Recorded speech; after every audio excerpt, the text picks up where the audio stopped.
उज्जवल Bharat news, देश की प्रखर आवाज। अब नए अंदाज। नमस्कार, उज्जवल भारत न्यूज पर सभी का स्वागत है। सनातन धर्म के अनुसार संसार के प्रत्येक जीव पंच महाभूतों जल, अग्नि, आकाश, वायु और पृथ्वी से मिलकर बना है।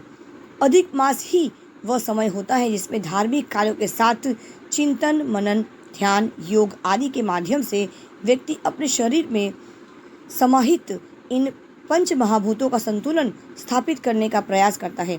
इसीलिए अधिक मास के दौरान किए गए कार्यों से व्यक्ति हर 3 साल में परम निर्मलता को प्राप्त कर नई ऊर्जा से भर जाता है। अधिक मास को मल मास और पुरुषोत्तम मास भी कहा जाता है। इस साल अधिक मास सावन माह के से जुड़ा हुआ है, जिसके कारण इस बार सावन 2 महीने का होगा। अधिक मास की शुरुआत 18 जुलाई 2023 से हो रही है और 16 अगस्त 2023 को ये समाप्त हो जाएगा। अधिक मास से जुड़ी पौराणिक कथा के अनुसार एक बार दैत्यराज हिरण्यकश्यप ने कठोर तप से ब्रह्मा जी को प्रसन्न किया और उनसे अमरता का वरदान मांगा, लेकिन अमरता का वरदान देना निषिद्ध है, इसीलिए ब्रह्मा जी ने उसे कोई और वरदान मांगने को कहा। तब हिरण्यकश्यप ने ब्रह्मा जी से कहा कि आप ऐसा वरदान दे जिससे संसार का कोई नर, नारी, पशु, देवता या असुर उसे मार न सके और उसे वर्ष के सभी 12 महीनों में भी मृत्यु प्राप्त न हो। उसकी मृत्यु ना दिन का समय हो और ना रात को। वह ना ही किसी अस्त्र से मरे और ना ही किसी शस्त्र से। उसे ना घर में मारा जाए और ना ही घर के बाहर मारा जाए। ब्रह्मा जी ने उसे ऐसा ही वरदान दे दिया, लेकिन इस वरदान के मिलते ही हिरण्यकश्यप स्वयं को अमर और भगवान के समान मानने लगा। तब भगवान विष्णु अधिक मास में नरसिंह अवतार आधा पुरुष और आधा शेर के रूप में प्रकट हुए और शाम के समय देहरी के नीचे अपने नाखूनों से हिरण्यकश्यप का सीना चीर कर उसे मृत्यु के द्वार भेज दिया। तो ये रहा अधिक मास का महत्व। सनातन पंचांग या हिंदू कैलेंडर सूर्य और चंद्र वर्ष की गणना से चलता है। अधिक मास चंद्र साल का अतिरिक्त भाग है जो कि 32 माह 16 दिन और 8 घंटे के अंतर से बनता है।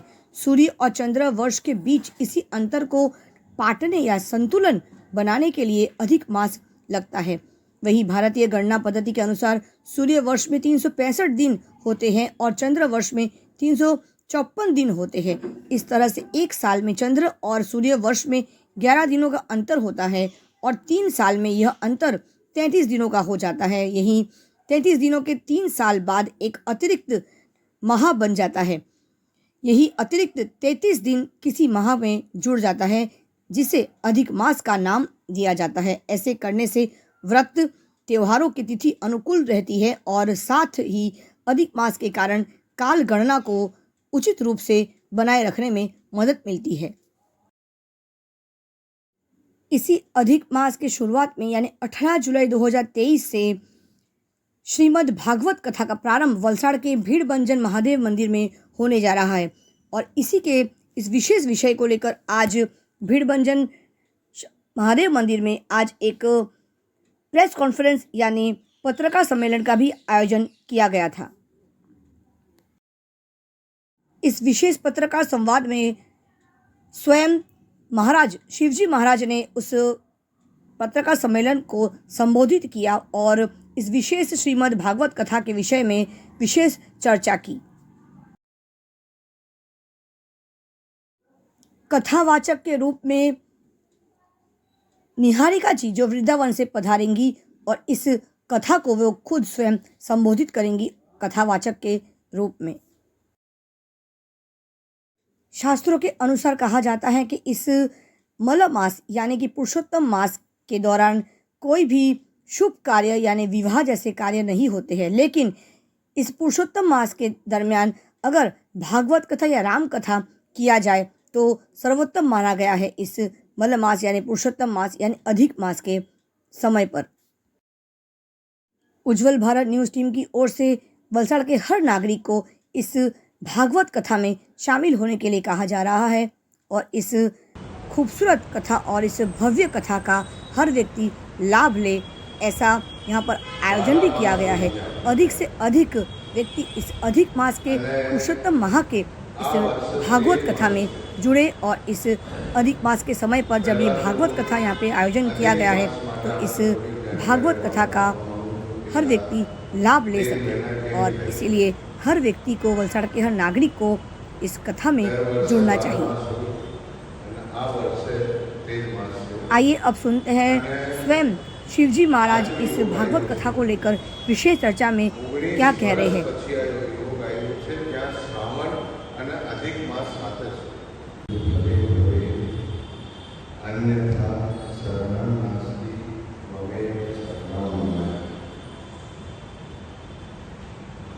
श्री भीड़भंजन महादेव दादानी कृपा આપના પ્રતાપ વલસાડ જિલ્લાના પ્રવાસીઓ ઉપર સદૈવ રહી છે। દર વર્ષે बंदी करने के लिए नहीं चालू वो आदत तो अमली करने की जब हो गया आयु हमारा अपना चाहे भारत पूरा विश्व में है ये माननार से सनातन परंपरा અને બાકીના 15 દિવસ કૃષ્ણ પક્ષના અધિક માસ પછી શ્રાવણ પક્ષ મંગળવારથી 18 પૂર્ણાવતી થશે। અધિક માસ અમારે ત્યાં 2 માસ હોય સૂર્ય પક્ષ અને કૃષ્ણ પક્ષ અને ચંદ્ર પક્ષ બી કહેવાય એને અને ત્યારે ચંદ્રમાનો 3 વર્ષ में दिवस વધે કલાક વધે ઘડિયાળની અંદર ત્યારે 3 વર્ષ પછી 1 મહિનાનો અધિક માસ જેને પુરુષોત્તમ માસ બી કહેવાય છે અને ભગવાન વિષ્ણુનો આ મહિનો કહેવાય છે। આ અધિક માસની અંદર કહેવાય છે કે આ જે 19 વર્ષ પછી યોગ આવ્યો છે એમાં ભગવાન શ્રી હરિ વિષ્ણુજી વિષ્ણુ યાગનો બહુ મહત્વ છે। શ્રીમદ ભાગવત રામકથા એનું ખૂબ જ મહત્વ છે। શ્રવણ કરવાનું તમે ઘરમાં બેસીને બી પાઠ કરી શકો છો, તમે આયોજન બી કરી શકો છો। આ શ્રી ભીડભંજન મહાદેવ સંસ્થા 18 તારીખથી શ્રીમદ ભાગવતનું આયોજન કર્યું છે। यहाँ જે વૃંદાવનથી એક દેવી આવશે કથા સંભળાવવા માટે અને 24 તારીખે કથાની પૂર્ણાવૃત્તિ અને 25 તારીખથી શાયદ यहाँ પહેલાં કોઈ વાત થયું હોય તો મને યાદ નથી પણ આપના બધાના સાનિધ્યમાં યા દાદાના સાનિધ્યમાં આપણે રહીને હું પ્રથમવાર આ વિષ્ણુ યજ્ઞનું આયોજન કરું જે 25, 26 અને 27 આ 3 દિવસ 11 બ્રાહ્મણો દ્વારા અને એક બ્રાહ્મણ જે ઘટપાઠ કરી શકે, વેદોના ઉચ્ચારણ કરી શકે એ બહારથી આવશે। 3 દિવસ સુધી અમારું યજ્ઞ તો ચાલુ જ રહેશે। એની સાથે તુલસી અર્ચના બી ભગવાન વિષ્ણુ ઉપર ચડાવવામાં આવશે જેમાં દરેક ભક્તો ભાગ લઈ શકે છે। આ એક અદ્ભુત આયોજન શ્રી ભીડભંજન મહાદેવના આશીર્વાદથી અને એમની કૃપાથી સદગુરુદેવ બ્રહ્મરેન્દ્ર સ્વામી અખંડાનંદજી મહારાજના આશીર્વાદથી અને આપ સૌના સાથ સહયોગથી આ કાર્યક્રમનું આયોજન થયું છે। 3 દિવસ પછી ગેપ રહેશે અને 1 ઓગસ્ટથી શ્રી રામકથાનું આયોજન કરવામાં આવે છે। આ જ ભૂમિ અંદર એ 9 દિવસની રામપારાયણ થશે અને પછી શ્રાવણ માસનો પ્રારંભ થશે। એમાં બી આપણે ત્યાંનો જે શ્રાવણ છે આ શુક્લ પક્ષ અને પૂર્ણાવતી થશે શ્રાવણની કૃષ્ણ પક્ષમાં જે 18થી પુરુષોત્તમ માસ અને આ મહિનો પૂરો થયા પછી જે ઉત્તર ભારતમાં જે 15 દિવસ પહેલાં આપણે શ્રાવણ ચાલી રહ્યું છે એ 1 મહિનો થોડી જશે। પછી આ 15 દિવસ કૃષ્ણ પક્ષના એમાં પછી શ્રાવણ આ લોકોનું પૂર્ણ થશે। આપણો શ્રાવણ જે અમારસ્યાથી પ્રારંભ થાય છે આપણે એ એક મહિનો આખો શ્રાવણ ચાલશે આનો જેમ પૂરું થશે 16 અગસ્ટ તો 17મી ઓગસ્ટ સુધી શ્રાવણ માસનો પ્રારંભ થશે. આ પહેલી વાર એવું થશે કે શ્રાવણની અંદર 8 સોમવાર આવશે.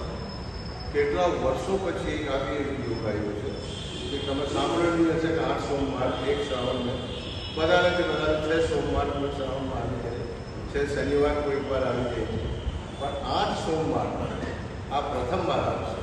તો આ બી એક યોગ એવું છે. તો આ દિવસોની અંદર હું અમારી ધર્મપ્રેમી જનતાને જેટલું બની શકે એટલું ખૂબ ધાર્મિક કાર્યમાં રત રહી, ધાર્મિક કાર્યની સાથે શાસ્ત્રનું અધ્યયન બધા જ નહીં કરી શકે, પણ ઘરમાં બેસીને પોતાના પરિવાર સાથે આ પુરુષોત્તમ માસની અંદર કેવળ ભગવાન શ્રી હરિનું સંકીર્તન બી કરશે તો એનો ઉપર આપણે 1 મહિના પછી ખબર પડશે કે આ અધિક માસમાં કરેલું ધાર્મિક કાર્ય, સંકીર્તન, કથા કીર્તન એનો નિશ્ચિત બધાને જ ફળ મળે છે અને મળશે. શ્રી વીરભંજન મહાદેવ દ્વારા આખા મહિનાનું આયોજન એટલા માટે એક મનમાં વિચાર આવ્યો કે આખો મહિનો અને 19 વર્ષ પછી ખબર નહીં આપણે બધા ક્યાં હોઈશું, બનશે વીરભંજન મહાદેવ આપણને સાહેબ ત્યાં જ રાખશે, પણ છતાં એનો લાભ નહીં લેવું જોઈએ. એટલા માટે મારા મનમાં વિચાર આવ્યો કે અધિક માસની અંદર જેટલા સત્કાર્યો થઈ શકે શું કરવું. યજ્ઞની અંદર બી આ બી એક અદ્ભુત યજ્ઞ પ્રભાવ છે.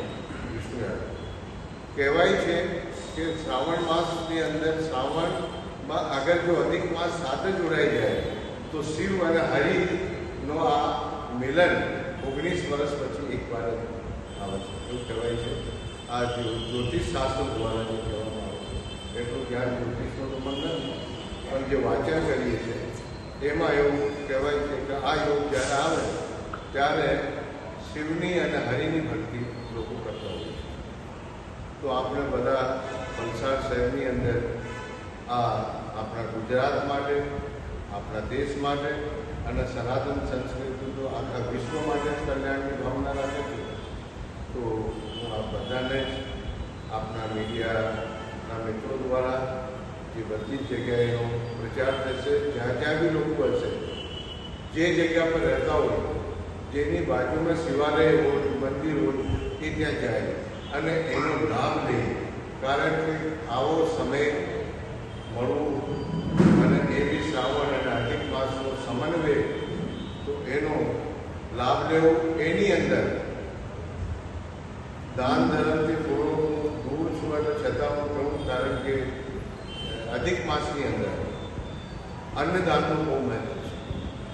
અને અન્નદાન હું બધાને જ એક વાત કહું છું આપણા મીડિયા દ્વારા કે તમે કોઈ સંસ્થા સેવા કરતી હોય ત્યાં સુધી બી જવાની જરૂર નથી, પણ જે આપની આજુબાજુમાં રહેતા હોય, જે ગરીબો બાજુમાં રહેતા હોય ને આપણને ખબર કે પરિવારને અનાજની જરૂર છે, તો આપણા આસપાસના પડોશમાં જે કાંઈ મદદ અમે કરી શકીએ અધિક માસમાં એ અવશ્ય તમારા લોકોને આપણા મીડિયા દ્વારા એ સંદેશો પહોંચાડજો કે આ કરવું જ જોઈએ.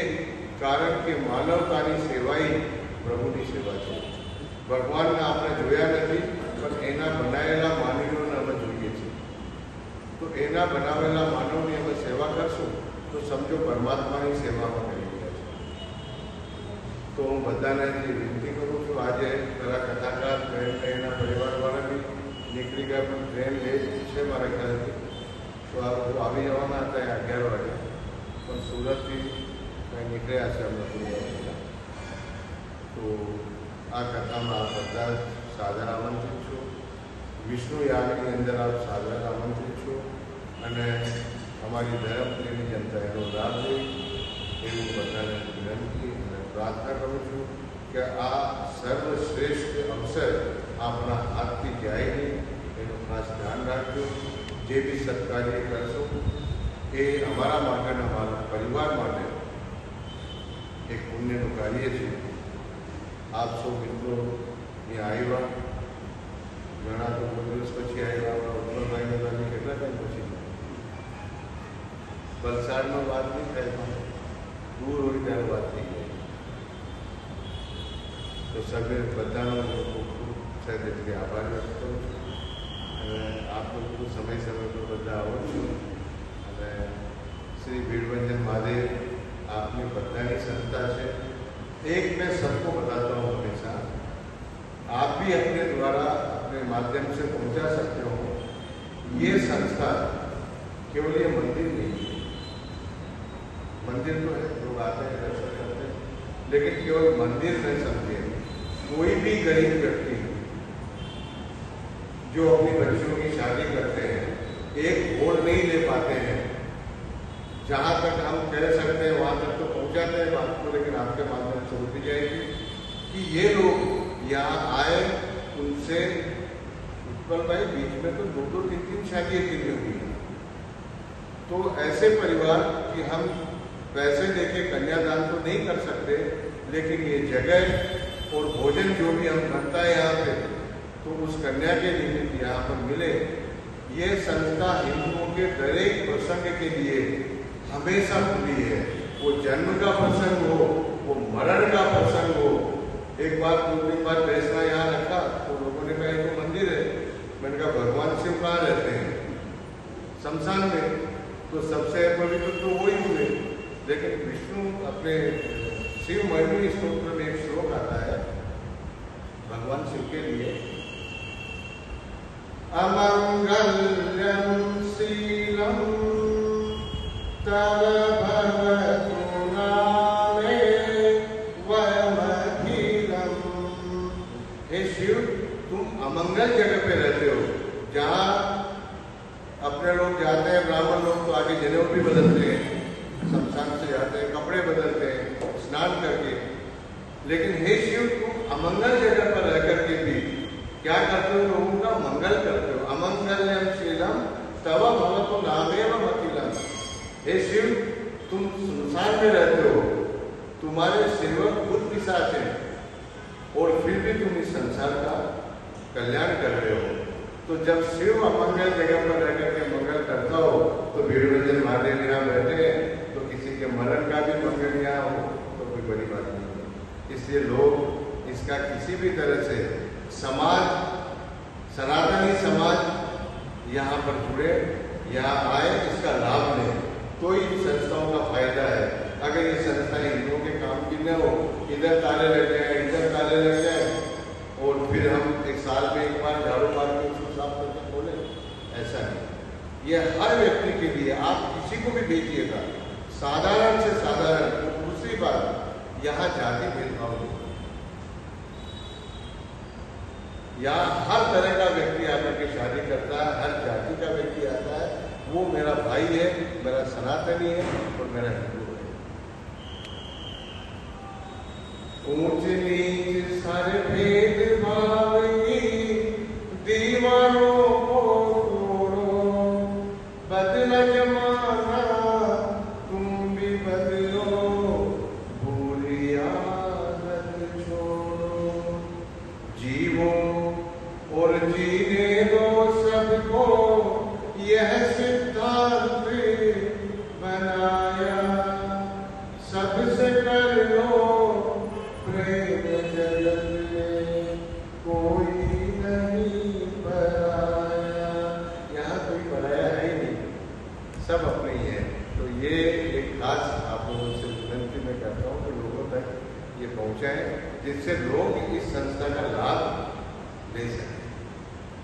आज तो श्रावण महीना प्रारंभ होगा, अधिक मास प्रारंभ होगा. आप सभी के परिवार के लिए मैं भगवान से भीड़भंजन महादेव से प्रार्थना करता हूँ कि सब स्वस्थ रहें, मस्त रहें, मंगलमय रहें, और अपने अपने कार्यों में खूब व्यस्त रहें.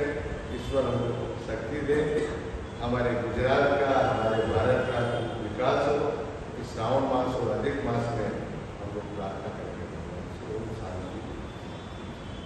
श्री भीड़भंजन महादेव की जय. ये 18 तारीख से मंगलवार से अधिक मास प्रारंभ हो रहा है। 19 वर्ष के बाद में ये श्रावण और अधिक मास एक साथ में प्रारंभ हुए। 15 पहला शुक्ल पक्ष जो उत्तर भारत में प्रारंभ हुआ है श्रावण का, वो 18 से अधिक मास में परिवर्तन होगा। हम लोग अधिक मास के अंदर श्रीमद् भागवत का आयोजन